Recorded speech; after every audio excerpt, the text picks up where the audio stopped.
Hey guys, it's Dale here from LUXBMX again, back with another product video for you. Today we're going to be looking at frames and everything you need to know when selecting your new aftermarket frame. So there are two things that you need to worry about when you're selecting your new frame, and these are going to be really important. Number one, what style of riding you're doing, and number two, how tall you are. So what style of riding you want to do is pretty self-explanatory, whether it's street, park, dirt, or any mix of the three. It's going to dictate what sort of frame you're going to pick and the geometry that you're going to be looking for. The second thing, which is also probably the most important, is going to be how tall you are. This is going to dictate what length frame you're going to need, and depending on the style of riding you're doing, this can vary, as certain demographics, say a park bike, you will generally run a slightly smaller frame than you would if you were, say, riding trails. So the most important part when it comes to picking out your frame is going to be what length top tube you need. So the top tube is measured from the center of your seat tube to the center of your head tube. This gives you a feeling of either having a nice stretched out frame, which is going to feel really relaxed, something that's super compact and is going to feel very maneuverable. Depending on your riding style, this can be beneficial or cause some problems.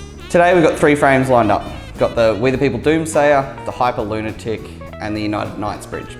These three are really distinctly put into each of those categories. So your Doomsayer is a street frame, your Lunatic is going to be a park frame, and your Knightsbridge is most definitely a trails frame. Depending on what style of riding you're doing, the geometry will shift. So a street frame is going to have a steeper head tube, whereas a trail frame is going to have a lot slacker head tube. What this does in terms of how the bike feels is it dictates, similar to your forks, how twitchy your front end is going to feel. The super steep head tube of a Doomsayer is going to feel really responsive. However, on some super big transitions, say like riding a big bowl or big dirt jumps, it's going to feel a little bit out of place, as you're going to want something that's a little bit more stable. The slacker head tube on the Knightsbridge really lends itself to those big jumps and the big bowls where you're really going fast and you want that confidence that you've got the control in your front end. Going to say something like your Lunatic is somewhere in the middle. It's not as steep as the Doomsayer, but it's definitely not as slack as the Knightsbridge.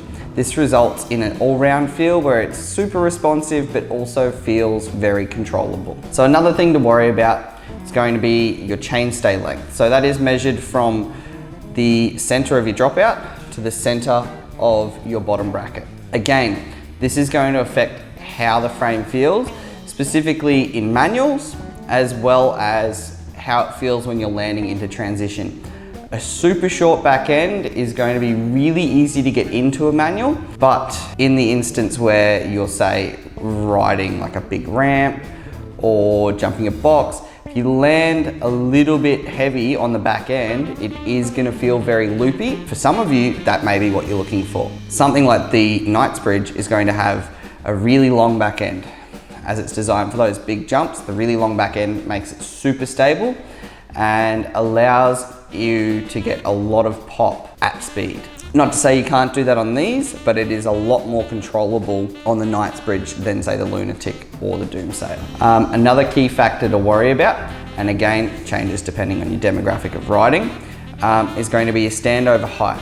Park frames like your Lunatic are generally going to have a shorter standover, which is measured from the center of your bottom bracket to the center of your top tube. This is very different to how a mountain bike's measured. They go from the top tube all the way to the ground. So it's a totally different way of looking at it. Effectively, what your standover is going to dictate is how much you need to move your legs to get over the frame. So for park riders that are doing a lot of whips or no foot variations and tricks, the lower the standover, the easier it is to get your feet over the frame, the faster you can get your feet back on it, say when you're catching a whip or coming back from a no foot camp. Vice versa, a street frame is going to have a taller standover because you will be using your seat a lot more. They do a lot more bar spins, and it allows you to have a little bit more control in those sort of tricks. Whereas your Knightsbridge is somewhere in the middle. Some trail frames will have a high standover, some will have something in the middle, similar to a park bike. Really comes down to the fact that trail riders run their seat all the way down and they're not so worried about doing whips and bars. Not to say it doesn't happen, not really what they're focused on. They're more about that flow, getting through your set of big jumps and just having a ball with your mates. Other than that, there's a few little key features that you need to look out for. So frames like your Lunatic, you've got your built-in seat clamp. When you open your box when you're getting a Lunatic, you need to keep an eye out for your little packet of parts. So this includes your removable brake mounts, as well as the nut and bolt for the inbuilt seat clamp. Frames like your United and your Wethepeople use a bit more of an old school style where they use a removable seat clamp. Same deal, need to check the box. These are generally taped up under one of the tabs in the lid of the box. Really simple install with these, just loosen off your bolt, drop it onto your frame, drop your seat post in, tighten up the bolt again, and away you go. Another thing you need to look out for, a lot of frames like Wethepeople, my DK that I personally ride, and a bunch of others out in the market also use inbuilt chain tensioners. These can come in really handy, especially if you are running pegs. Stops your rear end from moving as much, means you're not constantly having to stop and loosen your wheel off, straighten it up, tighten it back up and get back into your session. Got to check your frame box for those as well. They come in really handy. So a couple other brands as well as Hyper and Wethepeople use a different style of dropout. So United's use just a plate steel dropout that's then welded into the frame. Hyper and Wethepeople in this instance use an invest cast dropout. This is where the dropout is cast separate from the frame and then is attached to it at the point of assembly. These give you a stronger dropout whilst also keeping the weight down at the same time. You may notice the Wethepeople's got some different stuff going on with its tubing. They've used hydroformed tubing on a couple of their bikes and they've been doing it for a little while now. Just adds some extra strength to those areas that they've deemed as common failure points. So near your seat tube and up the front near your head tube. A couple of places that it's pretty common to see cracks arise, and they've done everything they can to help limit this happening. Another good thing to look out for when you're picking a new frame, and a couple of brands do offer it, is going to be lifetime warranty. This comes in really handy if you're someone that's really hard on your parts and is worried about getting something that's going to last. Generally, the brands that offer you lifetime warranty, you're not actually going to need it. It's a nice safety net though, so something that I do recommend looking into. So another thing to worry about is going to be your brake mounts.